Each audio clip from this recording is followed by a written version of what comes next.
Escuela Normal Superior Oficial de Guanajuato, presenta la educación en la época de la colonia, abordando los siguientes subtemas. La educación en la época colonial. El gremio de maestros de primeras letras y sus ordenanzas. Los maestros y la vida escolar. Enseñanza y nacionalismo intelectual al final de la colonia. El grupo de primero de telesecundaria modalidad mixta espera que esta información sea de su agrado. Dando inicio con la educación en la época colonial, que nos muestra los inicios y forma de educación que recibieron los indígenas años después de la llegada de los españoles, iniciando con la educación popular que estaba impartida por los franciscanos Juan Tecto y Pedro de Gante. Les costó trabajo por no conocer el lenguaje indígena, apoyándose en Jacobo de Textera, que pintaba lienzo con pasajes de la Biblia, surgiendo la primera ley de legislación educación promulgada por Fernando el Católico, apoyado por Bartolomé de las Casas, siendo uno de los principales misioneros de la época. Esta ley establecía que era obligatorio enseñar a leer y escribir, basada en el catolicismo y castellanización, enseñanza elemental de la lengua. Por lo tanto se instalaron escuelas en donde se les enseñaba a los más hábiles para que lo transmitieran al resto de la población. El amparo de los niños huérfanos quedó a cargo de Carlos B., buscando un oficio al tener la edad suficiente para desempeñarla. En 1523 se fundaron las escuelas de educación elemental de música y letras. La educación rural estaba basada en el método franciscano. A los hijos de los plebeyos se les enseñaba en el patio de la escuela. Después de terminar su enseñanza se dedicaban a ayudar a sus padres. Los hijos de los más iguales recibían educación con los más ricos. Aun siendo de inferior casta, obtenían mejores puestos políticos. Vasco de Quiroga crea una educación socialista en la cual se construyeron hospitales, pues se entendían a enfermos y a personas que mataban a sus hijos por falta de sustento. Las reglas para pertenecer al hospital eran la obediencia y trabajo. El encargado era un regidor que era elegido por medio del voto. La educación impartida era de carácter práctico y piadoso para obtener un estilo de vida útil, orientado a no realizar los tres siguientes males: codicia, ambición y soberbia. La educación elemental se llevaba a cabo después de comer y realizaba 2 horas de agricultura en buenas costumbres y en la producción de cosecha. La repartición de la cosecha se le daba al que trabajaba más duro y al que estudiaba mejor la doctrina.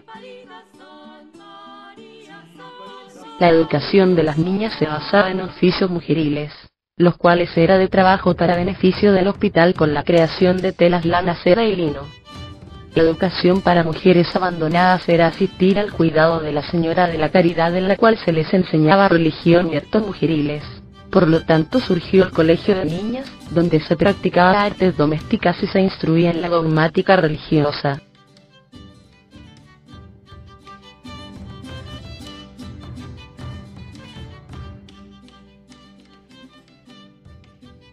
En esta etapa surge un personaje que se revela ante la situación intransigente de su época con respecto a la impartición de la educación para la mujer, las cuales eran excluidas para aprender letras. Dicho personaje es Sor Juana Inés de la Cruz. La educación privada estaba impartida por los religiosos, esta la utilizaban los ricos, era retribuida y en 1600 fue reglamentada por la ordenanza de los maestros del nobilísimo arte de leer, escribir y contar. En ella se crearon 10 órdenes. 1. Para ser maestro deberás contar con los siguientes requisitos: no ser negro, mulato e indio. 2. Por lo tanto ser español, pero no cualquier español. Debía tener bonita letra, saber matemáticas, ser cristiano viejo. 3. Antes de dar cátedra debería ser supervisada su clase, si no recibía un castigo de 20 monedas de oro. Mientras que la Real y Pontífica Universidad de México, creada por la necesidad de un alto rango de educación superior, donde se enseñaban todas las ciencias, impartida para españoles y naturales, dividida en cátedras o facultades, regida por un documento expedido en Salamanca, España. Ahora bien, la universidad estaba regida por un rector, un conselario y un catedrático. La función del rector estaba dividida en un claustro menor y un claustro mayor, el cual estaba conformado por rector, cancelarios, doctores, bachilleres, oidores. Existían dos tipos de cátedra, una temporal duraba 4 años y la otra por renuncia o muerte. Para obtener este beneficio se debía de presentar un examen de oposición, requisito sostener ante el claustro una clase, mediante votos deberías de obtener el grado de bachiller y posterior a eso la obtención de grado de doctor, convirtiéndose en sabios teólogos, filósofos, poetas y doctores.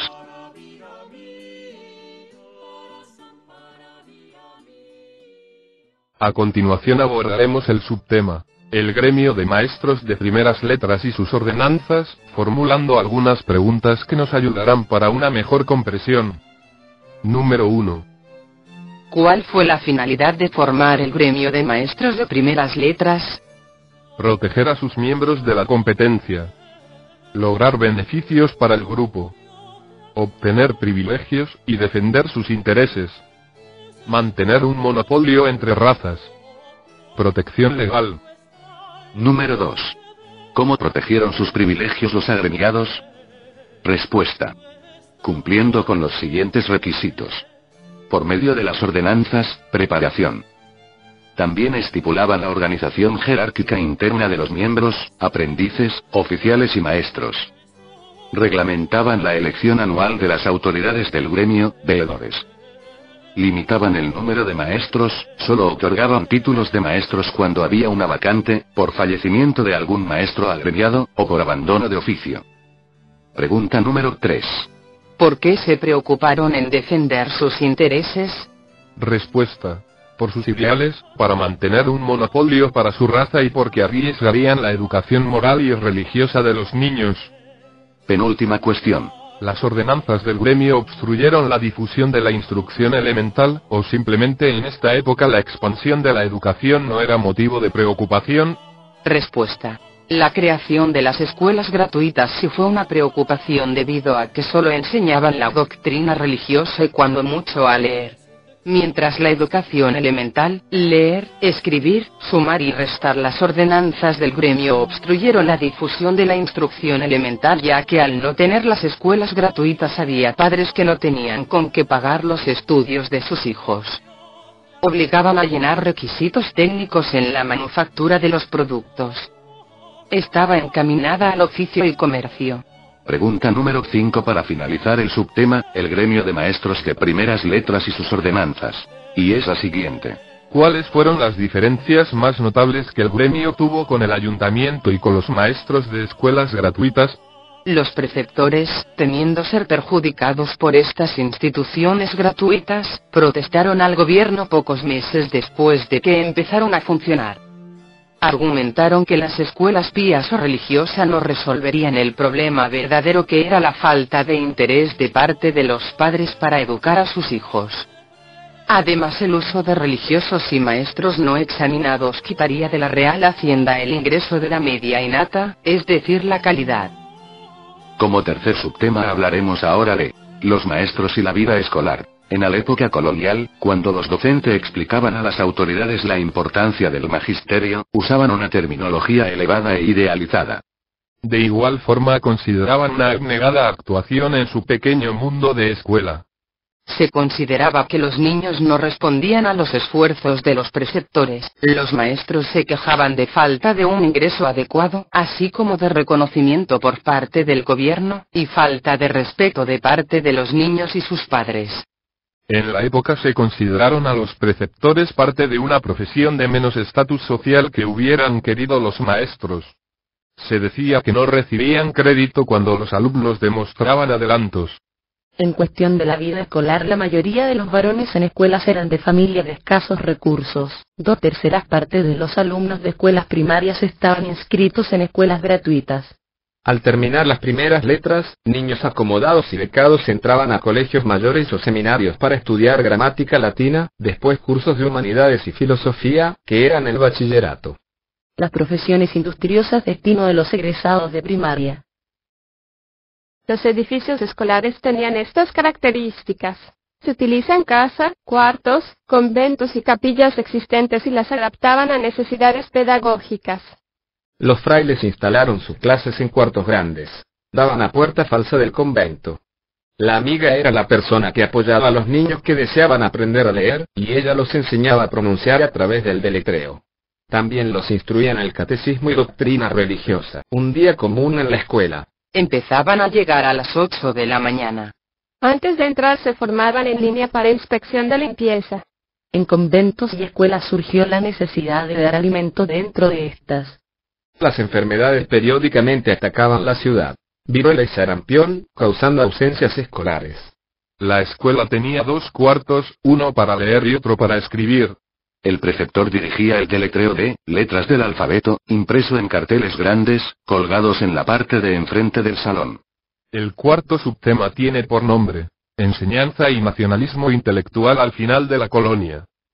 Y como introducción empezaremos diciendo que El siglo XVIII fue un periodo de auge en la Nueva España en diversos aspectos políticos, económicos y sociales. Uno de los avances más significativos de este siglo se dio en la educación, tanto para los indígenas, novohispanos y peninsulares. Con referencia a la educación indígena se puede decir que el objetivo de la enseñanza proporcionaba a los indios cambió, ya que después de la conquista el fin primordial era instruir a los indígenas en la fe católica.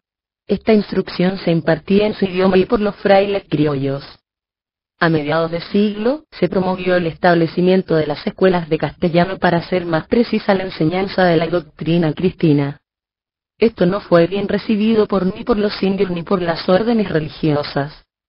Los indios no querían mandar a sus hijos a aprender una lengua extraña y financiar la escuela con los fondos comunales. A pesar de esto, en pocos años se contaba con 286 de 76 pueblos de indios. En una cuarta parte le enseñaba a leer y a escribir, además de la doctrina. Representaban una incipiente estructura en la educación rural, un local, un maestro y financiamiento comunal. La educación elemental. En la capital había 34 sitios designados para escuelas particulares y en 2 conventos de frailes los niños asistían gratuitamente. Debido a la gran cantidad de jóvenes vagabundos, el Ayuntamiento de la Ciudad de México ordenó a los frailes y parroquias que establecieran escuelas gratuitas de la doctrina y de lectura. El resultado de la apertura de estas escuelas fue un cambio en la estructura educativa de la capital. La mayoría de los niños asistían a escuelas gratuitas y el resto a las escuelas de maestros particulares.